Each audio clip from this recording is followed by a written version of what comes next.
गाओ मुबारक बाद मेवारी राजमाता की, राजमाता की, राजमाता की।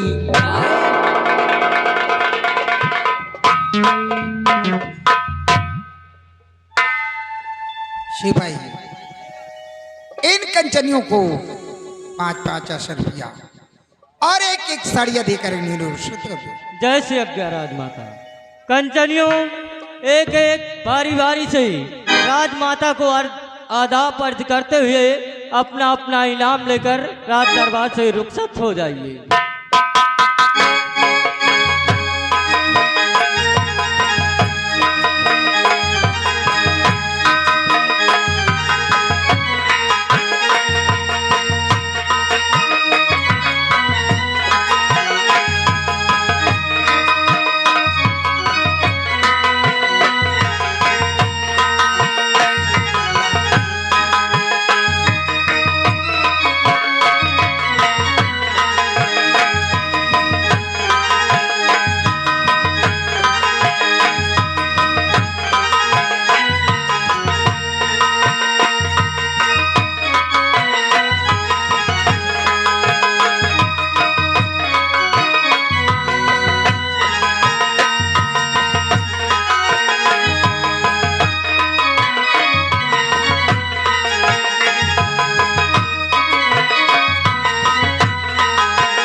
के मते ये बताइए हमारी प्रजा का क्या समाचार? माँ ऐसी हीरागढ़ की प्रजा आपके शासन काल से अति प्रसन्न है माते। किसी प्रजा को कोई दुख और तकलीफ नहीं है माते। बेटा ऐसा ही होना चाहिए। हमारी प्रजा को किसी प्रकार की तकलीफ नहीं होनी चाहिए। अगर हमारी प्रजा को किसी प्रकार की तकलीफ हुई तो समझ लो मुझे तकलीफ नहीं माते। प्रजा की हर परेशानी को दूर करना ये हम लोगों का परम कर्तव्य है। आप इसके लिए बेफिक्र रहिए माते। लेकिन आज काफी दिन हो चुके हैं, लेकिन सीमा शहर का कोई समाचार नहीं मिला।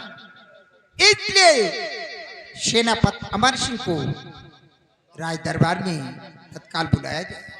क्या माते। सिपाही गायब रहोगे तो इसी तरह ड्यूटी करते हो? हम तो कहो उल्टा सीधा पहन के आए जाए, तुम तो ऊपर न करिए। अच्छा नहीं, हमारी संधि तुम चलते हो। जब तक पूरा फिट न हो बोलिए आदेश। सेनापति अमर सिंह को फोन करिए और बोलिए कि राजमाता राज दरबार में बेसब्री से इंतजार कर रही हैं। शीघ्र राज दरबार आकर हाजिर हो।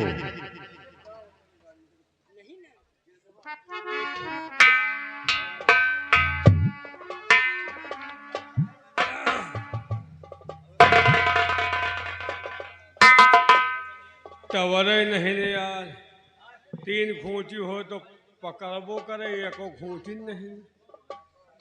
पकड़ ले मऊ वाली खूंटी, तीनों पकड़ ली।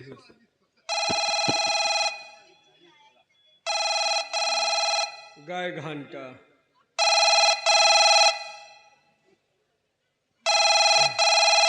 To attention please. यात्रीगण कृपया ध्यान दें। गाड़ी नंबर 14-041 प्रयागराज संगम से दिल्ली को जाने वाली ऊंचाहार एक्सप्रेस अपने निर्धारित समय 2 घंटे की देरी से आएगी। कृपया अपना सामान पकड़ कर बैठे। तेरी माँ का फोन मारूं, कहाँ निकल गया साला, रेलवे स्टेशन निकल गया। बोल रहा अपना सामान पकड़ के बैठो हैं। 18 नंबर मिला आईडीन यार, वही तो गड़बड़ाएगा। गए घंटा।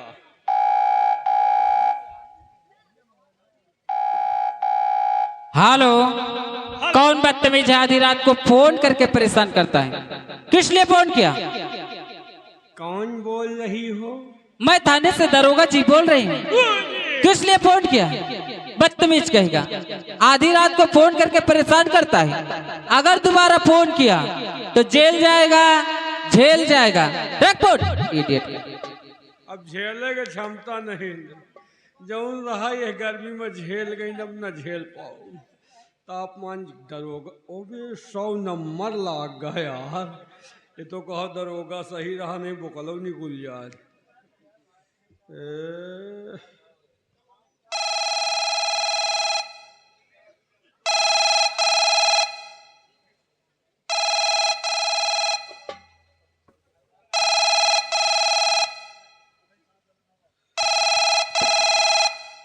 अंते जा रहा।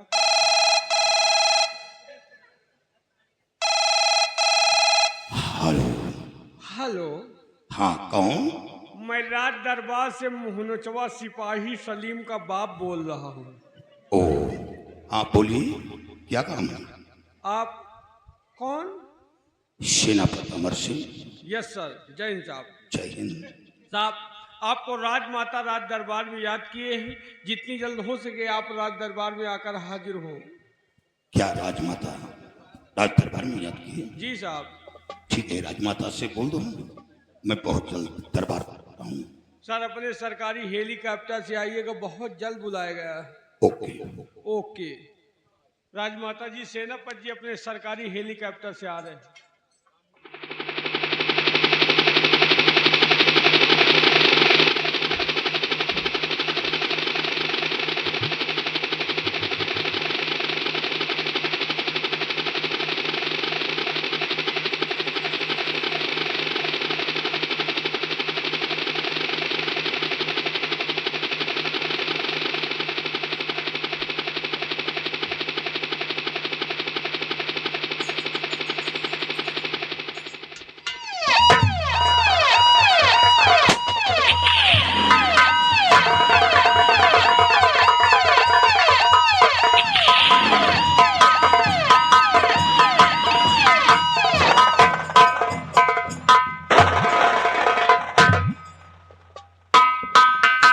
फरमाइए राजमाता, किस लिए याद किया गया? सेनापति अमर सिंह, आज मैंने तुम्हें कुछ जरूरी काम से बुलाया। फरमाइए हुजूर। सीमा पर क्या हो रहा बतलाओ तत्काल।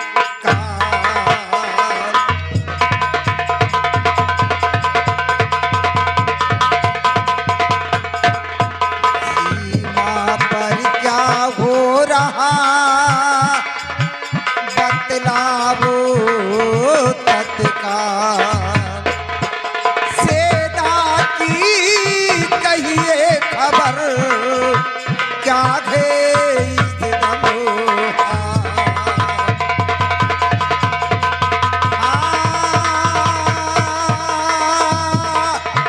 सेना की कहिए खबर क्या है इस दमोहा।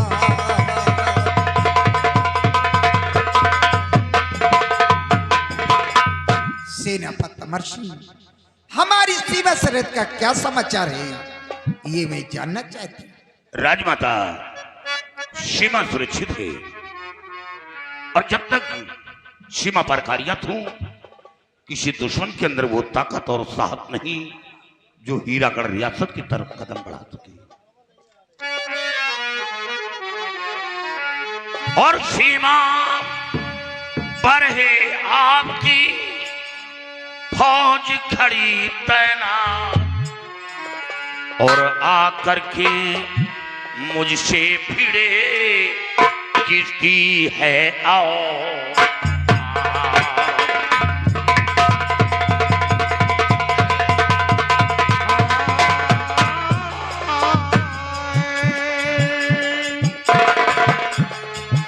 सीमा पर है आपकी फौज खड़ी सीमा पर है आपकी फौज खड़ी तैनात करके मुझसे भिड़े किसकी है आओ।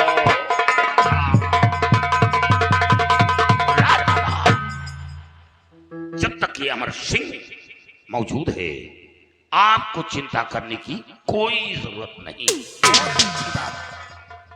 अमर सिंह, आज तक इस हीरागढ़ की रियासत पे तुम्हारी बाजुओं की ताकत की वजह से आज तक मैं रियासत चलाती चली आई, लेकिन मैं तुमसे कुछ कहना चाहती हूँ। फरमाइए हुजूर।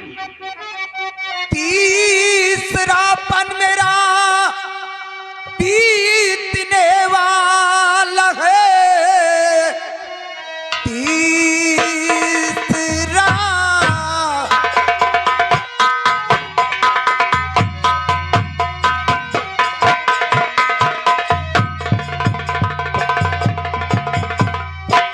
तीसरापन मेरा बीतने वाला गे, जिंदगी का गे कोई भरोसा नहीं, रात दिन मुझको चिंता रहती हैगी, कुछ समझ में हमारे है आती नहीं।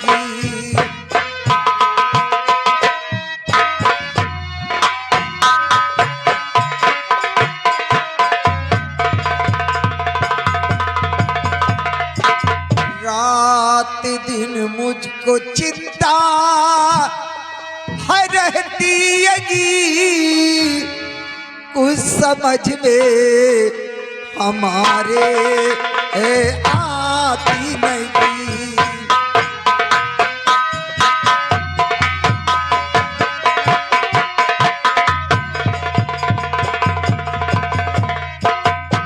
राजमाता, आपको चिंता करने की जरूरत क्या है? ईश्वर ने आपको एक बेटा नहीं 2 बेटे दिए हैं, और फिर दोनों बेटे के रहते हुए आपको चिंता करने की कोई जरूरत नहीं। अमर सिंह, लेकिन मैं तुमसे कुछ सलाह लेना चाहती हूँ।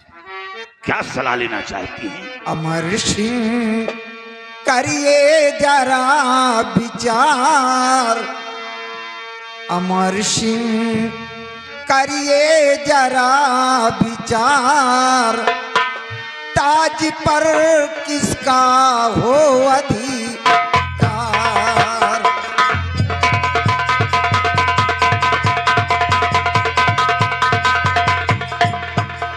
अमर सिंह करिए जरा विचार, अमर सिंह करिए जरा विचार, ताज पर किसका हो अधिकार।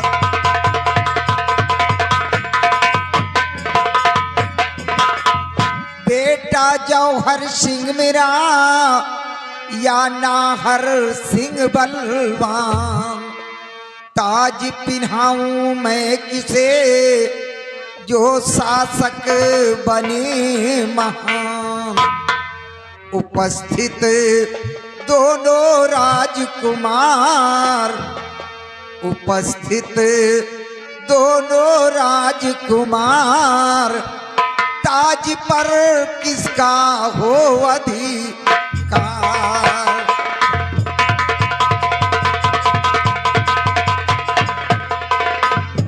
उपस्थित दोनों राजकुमार, उपस्थित दोनों राजकुमार,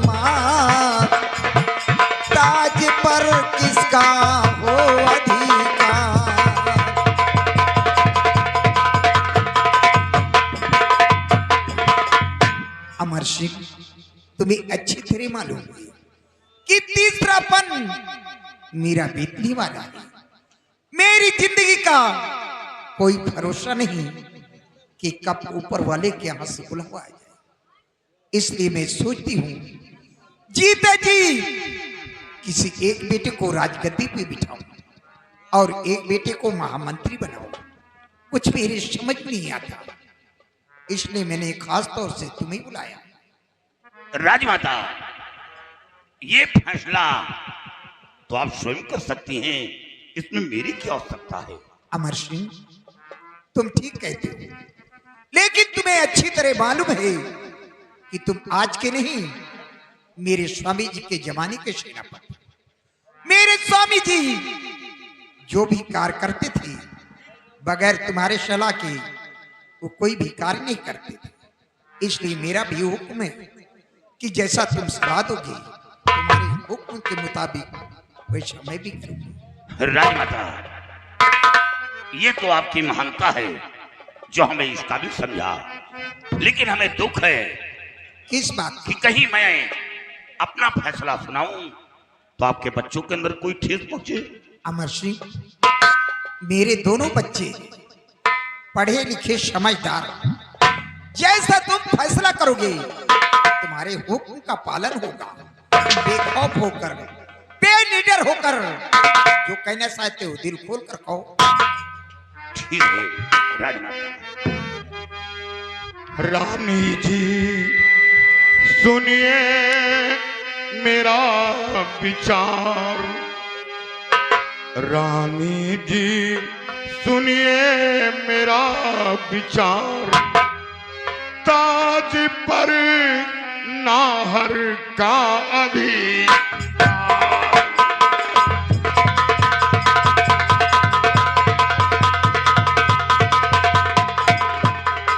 बेटा छोटा बेटा आका धैर्यवान गुणवान, राजगद्दी पर बैठे तो मिले बड़ा सम्मान। छोटा बेटा आका धैर्यवान गुणवान, राजगद्दी पर बैठे तो मिले बड़ा सम्मान। रानी जी करिए नहीं अबार,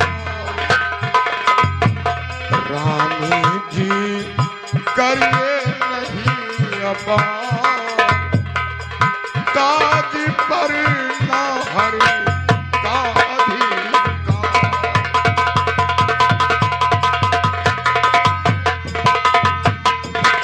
राजमाता, आप अपने छोटे बेटे को यहाँ का शहंशाह बनाए। रही बात मंत्री का पद, तो आप अपने बड़े बेटे को यहाँ का महामंत्री बनाए, और ऐसा करने से यहाँ की आवाम हमेशा खुश रहेगी। चाचा जी, आप हमारे पिताजी के जमाने से इस पद पे कार्यरत हैं। पिताजी भी राज्य का कोई कार्य करते थे तो बगैर आपके सलाह के कोई कार्य नहीं करते थे। उसी तरह माँ भी हमेशा आपसे सलाह लेती हैं, लेकिन जब आप ये जानते हैं कि इस ताज और सिंहासन का हक हमारे बड़े भाई का बनता है, तो आपने मुझ पर फैसला लिया है। छोटे राजकुमार, मैं अच्छी तरह जानता हूं कि हक बड़े बेटे का होता है। पिता के न रहने के बाद ताज तख्त का हक बड़े बेटे का होता है, लेकिन आपके बड़े भाई के अंदर वो काबिलियत, वो सहनशीलता नहीं है जो सुचारू रूप से राज चला सके। इनके अंदर वो क्षमता नहीं है।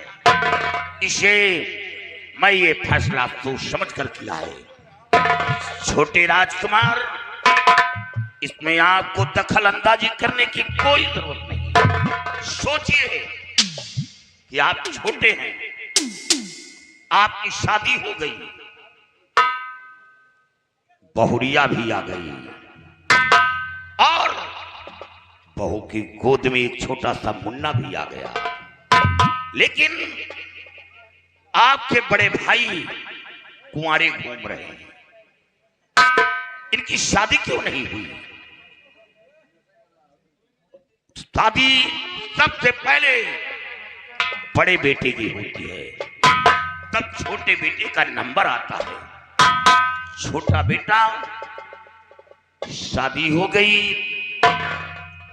बाल बच्चेदार हो गया और आपके बड़े भाई कुंवारे घूम रहे हैं। महारानी जी, मैंने जो फैसला था वो सुना दिया, अब आगे आपकी मर्जी, जो चाहे सो करिए।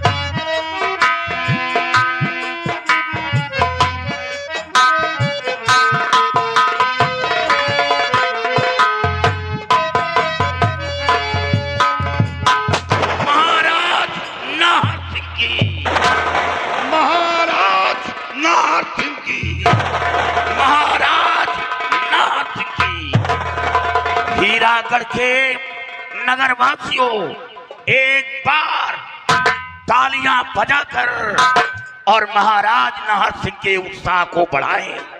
तालियां बजाएं जोर से। बहुत खूब, बहुत खूब, बहुत खूब। मंत्री जौहर सिंह की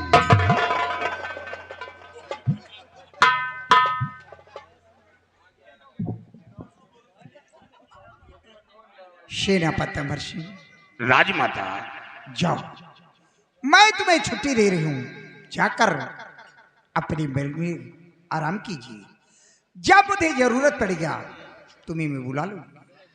आपका हुक्म शरा खुदा।